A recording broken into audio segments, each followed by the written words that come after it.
হাতে হাত মাইক নিয়ে অ্যানাউন্স করছে স্টেশনে দাঁড়িয়ে আরপি। মহাপ্রয়াগ স্টেশনে আমি দেখেছি, প্রয়াগরাজ স্টেশনে। কিন্তু জনগণ যদি কথা না শোনে, তাড়াহুড়ো করছে, ইঞ্জিনের মধ্যে লোক উঠে যাচ্ছে, এত অস্বাভাবিক লোক যে বিপুল পরিমাণ লোকের সমাগম হয়েছে, সেই সমাগমকে আটকানোর জন্য কোনো ব্যবস্থায় পর্যাপ্ত নয়। আধিকারিক দায়ী থাকে, অবশ্যই রেল তার বিরুদ্ধে ব্যবস্থা নেবে। তো স্বাভাবিকভাবেই মাঝে মাঝে এই ধরনের দুর্ঘটনা আমাদের দেশে, যেহেতু জনসংখ্যা এত বিপুল, যে আমরা দেখেছি যে কুম্ভে একসাথে অনেক আধিকারিক এই ধরনের দুর্ঘটনা ঘটেছে। এছাড়াও এর আগে মধ্যপ্রদেশে এক জায়গায় মন্দিরে হয়েছিল।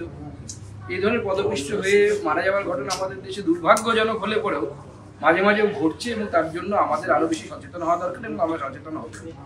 দেখুন, আমার মনে হয় না রেলের ব্যর্থতা, তার কারণ হচ্ছে যখন কোনো কিছু আপনার ক্যারিং ক্যাপাসিটির উপর চলে যায়, প্রত্যেকটি ধরুন রেলে আরপিএফ আছে, অন্যান্য ব্যবস্থা আছে, কিন্তু তার তো একটা ক্যাপাসিটি আছে। আমি নিজে দেখেছি, আমি নিজে ট্রেনে করে কুম্ভ থেকে ফিরেছি। আমি প্রয়াগরাজ স্টেশন থেকে আমি দিল্লি ফিরেছি ট্রেনে। সেখানে মানুষের যে ভিড়, এই ভিড়কে কন্ট্রোল করার জন্য আরপিএফ, রেলের বিভিন্ন আধিকারিকরা মাইক নিয়ে স্টেশনে অ্যানাউন্স করছে। তারা হাতে হাত মাইক নিয়ে অ্যানাউন্স করছে স্টেশনে দাঁড়িয়ে আরপিএফ। মহাপ্রয়াগ স্টেশনে আমি দেখেছি, প্রয়াগরাজ স্টেশনে। কিন্তু জনগণ যদি কথা না শোনে, তাড়াহুড়ো করছে, ইঞ্জিনের মধ্যে লোক উঠে যাচ্ছে, এত অস্বাভাবিক লোক যে বিপুল পরিমাণ লোকের সমাগম হয়েছে, সেই সমাগমকে আটকানোর জন্য কোনো ব্যবস্থায় পর্যাপ্ত নয়। এবার তো এরকম হতে পারে যে রাতারাতি আপনি স্টেশন, আপনার যতখানি স্টেশন আছে, ধরুন আপনার একটা স্টেশন 500 লোক ধারণের ক্ষমতা তার আছে, ক্যাপাসিটি। তাকে তো আপনি রাতারাতি 5000 লোক ধারণের ক্ষমতায় নিয়ে যেতে পারেন না, যাওয়ার কোনো পদ্ধতি নেই, পৃথিবীতে নেই। তো রেলওয়েকে আপনি কিভাবে দোষ দেবেন? রেলওয়ে তো তার সর্বতভাবে চেষ্টা করছে। বলা হচ্ছে যে বিজ্ঞাপন করা হচ্ছে, সবাইকে আহ্বান করা হচ্ছে আসার জন্য। এত মানুষ যখন উৎসাহিত হয়ে যাচ্ছে, রেল এটা অ্যাসেসমেন্ট করে একটা পরিকল্পনা করে সেটা করতে পারে। রেলই তো মূল যাতায়াতের একটা মাধ্যম।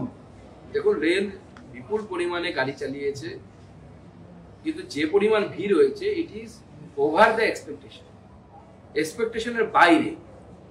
এবং মানুষ অযথা তাড়াহুড়ো করতে গিয়ে, যে তাড়াহুড়োর কোনো প্রয়োজন নেই, যেমন যে স্ট্যাম্পেডের ঘটনা ঘটেছিল কুম্ভে, সেটাও তাড়াহুড়ো করতে গিয়ে হয়েছে। যে আমরা মহাস্নানের সময়, সেই সময় আমরা আখাড়ার আগে স্নান করি, এই যে মানুষের মধ্যে একটা অন্য ধরনের আকাঙ্ক্ষা, আমি আগে গিয়ে স্নান করব, তাড়াহুড়ো করা, এর ফলে বেশি অ্যাক্সিডেন্ট হচ্ছে। এটা করা উচিত না। সবাইকে স্টেপ বাই স্টেপ, যখন আমার সময় আসবে বা আমার চান্স আসবে, সেই সময় আমি স্নান করব, এই মানসিকতা নিয়ে ওখানে যাওয়া উচিত। রেল বলছে গুজব ছড়ানো হয়েছিল, রেলমন্ত্রী বলছেন গুজব রটছিল। আর দিকে নর্থ ইস্ট ফ্রন্টিয়ারের যে সিপিআর, তিনি বলছেন কোনো ভুল হয়নি।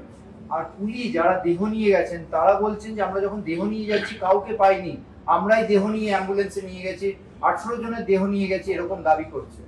দেখুন, রেলমন্ত্রীর কাছে নিশ্চয়ই কোনো তথ্য প্রমাণ আছে, নচেত রেলমন্ত্রী তো বলবেন না। বহু জায়গায় গুজব ছড়ানো মতো ঘটনার আমরা কিন্তু প্রমাণ পেয়েছি, বহু জায়গায় হয়েছে। এবং সাধারণ মানুষ, ভারতবর্ষের সাধারণ মানুষ যেহেতু সহজ সরল, তারা সহজেই গুজবে ভুল বোঝেন। স্বাভাবিকভাবে এই ধরনের ঘটনা ঘটেছে। রেল তদন্ত করছে, চিন্তা নেই, যদি কেউ দোষী থাকে অবশ্যই তার শাস্তি হবে।